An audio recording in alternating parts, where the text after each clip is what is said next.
Candace Anderson looks like she's a Ruby ambassador. Tell us who's your sponsor? How long have you been doing this? My sponsor is Emily Gernot, and I have been doing this for just about a year.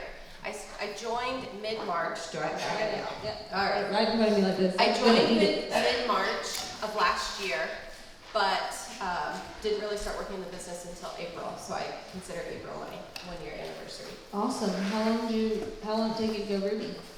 I think roughly 6 months. We hit Ruby in September, I believe. It was September.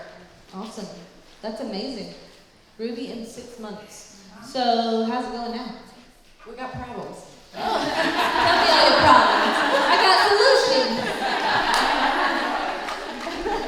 Just start with the first one. What feels hard? For as quickly as we grew, we lost our brother. I lost my brother. Okay. So that was definitely a big blow. She was an incredible recruiter. She was very good at following the steps of at least putting her level ones in freeways with me. But we grew so fast that I felt like I had no relationships with any of these people. And then when she fell off the wagon, I was left to try to pick up the pieces and try and salvage what I could of a lot of these new joins. So that has been a difficult area to navigate through. It was dramatic. We'll put it that way. It was dramatic. So there was definitely a bit of an emotional roller coaster with that as well, which had me questioning whether I wanted to keep even doing this after reaching that. And so I'm starting to get the right ingredients back in play.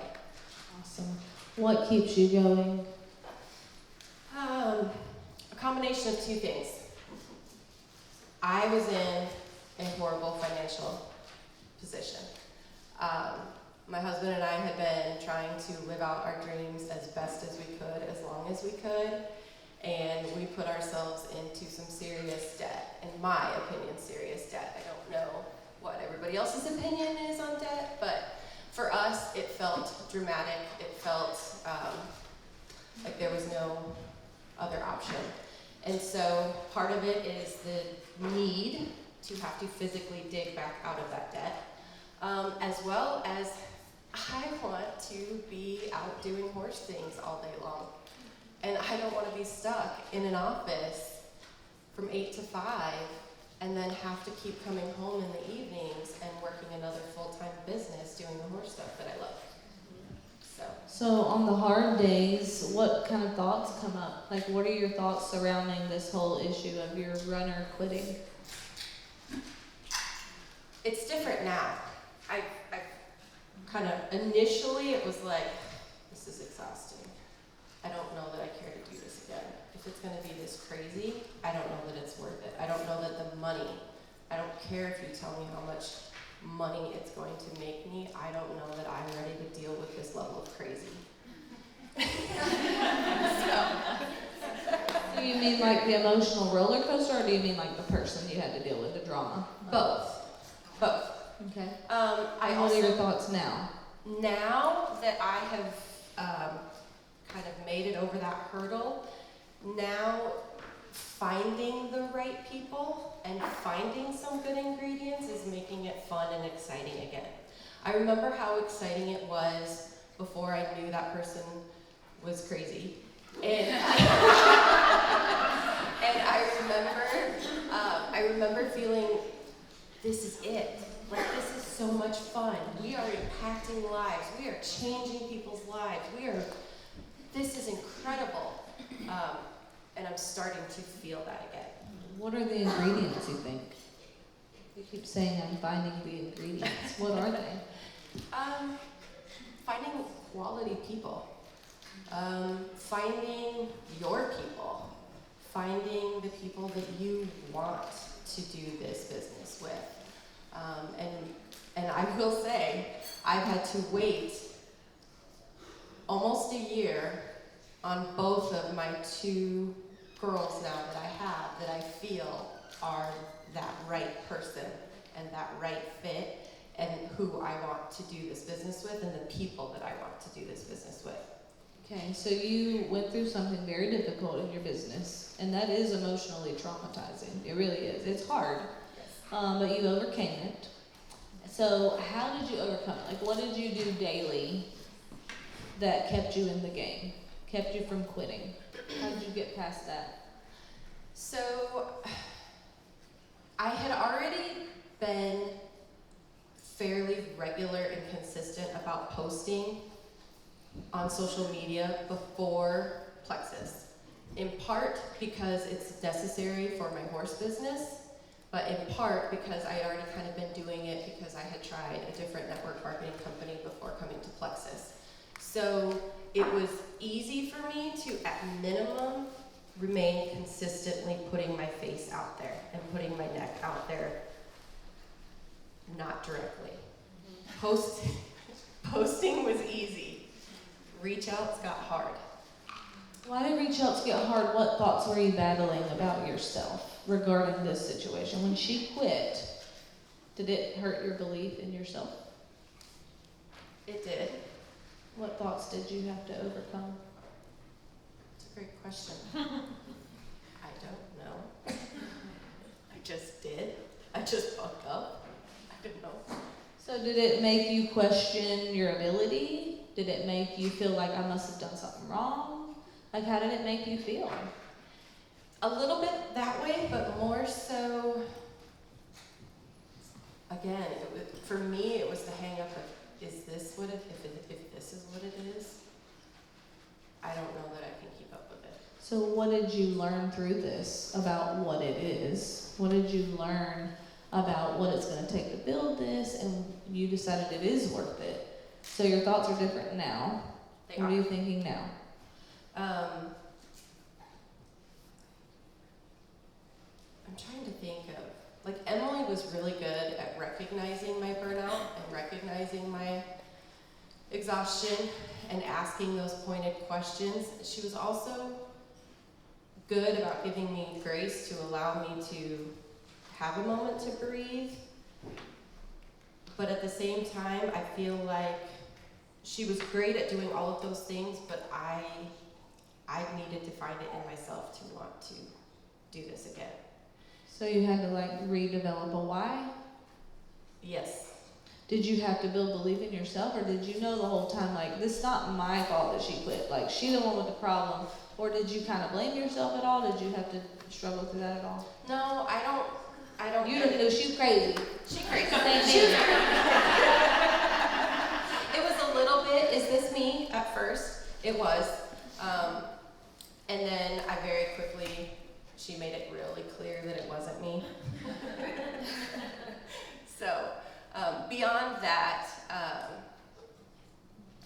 I was fortunate enough, I guess you could say, to still have some really great product users that were still getting wins to help me recognize that I was doing the right thing, and I was good. Yeah, that's I am good. Go Candace.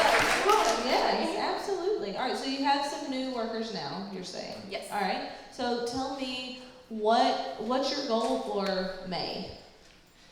What's your goal for the success sprint? Like, what are your short-term goals? What you working toward?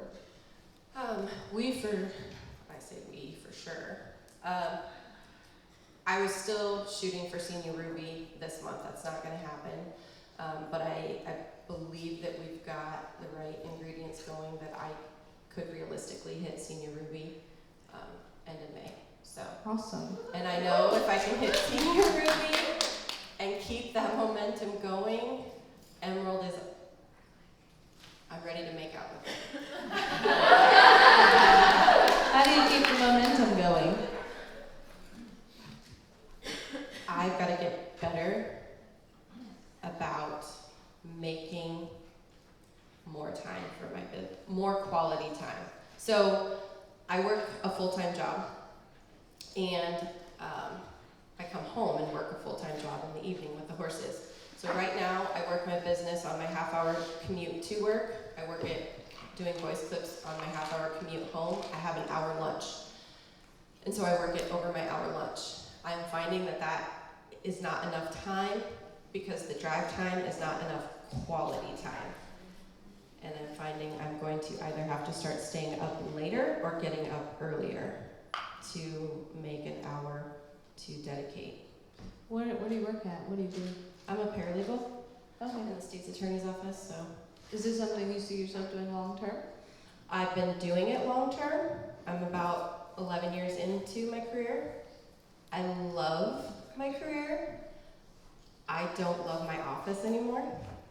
So I have no qualms walking away from it anytime.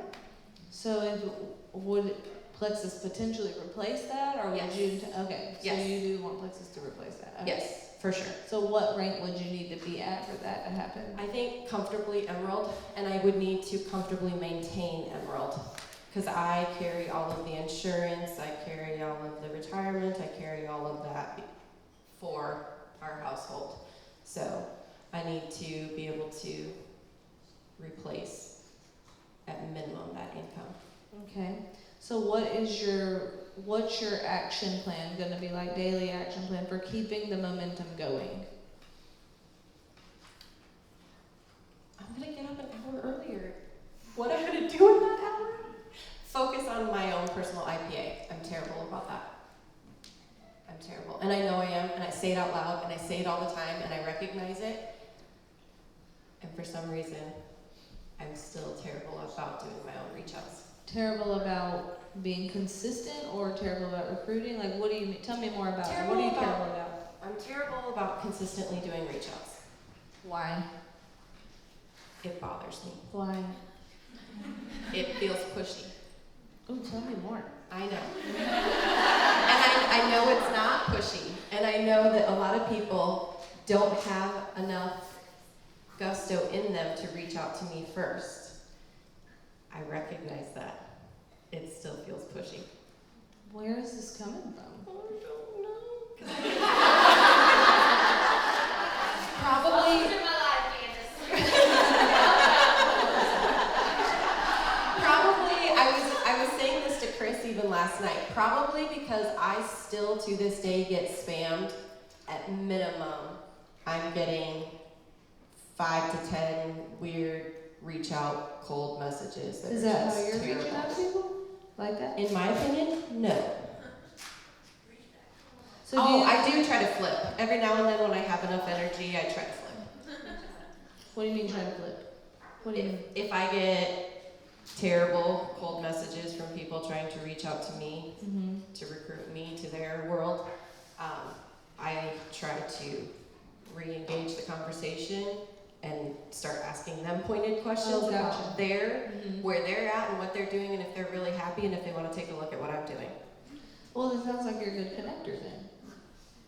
When I have the time to do it. Okay, so as far as being pushy, has anybody ever made you feel like you're being pushy? Have they said that to you? Like somebody been rude to you?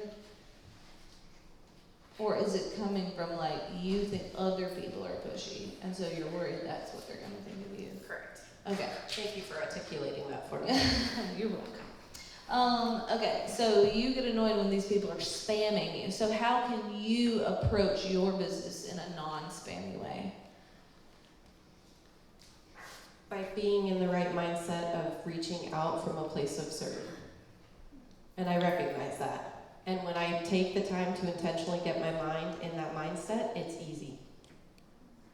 Okay, so how can you intentionally do that? What does that look like? Like, take me through the process of intentionally getting your mind in a place of serving. Sometimes it does help to listen to a quick podcast about the topic, or watching a quick blurb about, not necessarily like a full diamond doc, but Em's been good about sharing some resources that way to where it's like, ooh, that was good. I know if I listen to that again, I'm gonna get into that mindset, and then I can go into doing my reach outs. And as I'm sitting here saying that all out loud, that sounds exhausting to me Why? because it takes time. It does take time. Time is like the word I keep saying. Yeah. So, do you believe that it's worth the time? I do. Okay, something's keeping you from doing it. I know. What is it? Can I say time? You can't say time. So, you have to decide how you're going to spend your time. Like, if your bank account was completely full, calendar completely empty, and you do whatever you want with your days, like, you know how you would want your time to be spent, right? Like, if you were to answer those questions, honestly, it'd be an indicator of what your core values are. So how bad do you want those things? Yeah. And are you okay to stay where you're at? If 5 years from now, if your life looks exactly like it looks right now, would you be okay with that? No. I am struggling a little bit of that though, because Ruby income has been that dollar amount that in my mind I said would change our quality of life. And having that additional income has made things more comfortable. It's not great, but it's more comfortable, and I am finding that I'm potentially getting complacent in that. Okay, what can you do to get yourself out of that? Like, do you want to be complacent? I mean, No. because if you're content where you're at, that's fine. You just have to own that. Yeah. Are you content? Absolutely not. Okay, so then what's the root issue? Is it that you just don't want to put the work in? Like maybe a little lazy? Yes. Yes and no. I find myself finding a way to choose to be busy doing other things. So you're avoiding Probably. because of fear. Probably. Okay, well let's just get to the root.